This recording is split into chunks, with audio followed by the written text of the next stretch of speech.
Convicted felons released from prison may soon have a voice about who gets elected. It wouldn't matter what crime they committed.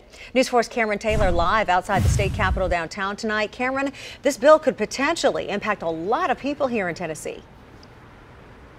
Hundreds of thousands of people who have felonies on their records. State Senator Brenda Gilmore, who sponsored this bill, says if you served your time in prison, you should be allowed to vote.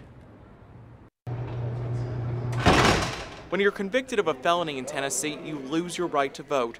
Robert Sherrill knows what that's like. He served 5 years in prison for drug charges and escaping from a Department of Children's Services home. I mean, we made mistakes, we did our time, but once we're released back into society, I think it's important that we have the same rights as our constituents. Sherrill now has his voting rights back after applying through the Tennessee Secretary of State's office.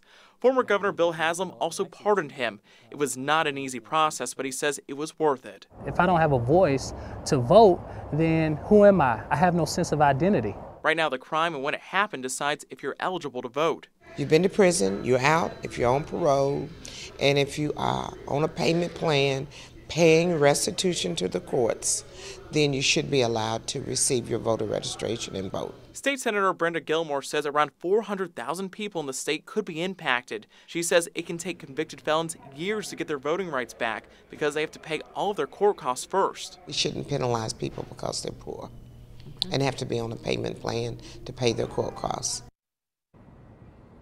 Now, we reached out to several state lawmakers from the mid-state to get their thoughts on this bill. Republican State Senator Steve Dickerson says he supports simplifying the process and removing barriers. Tom and Tracy.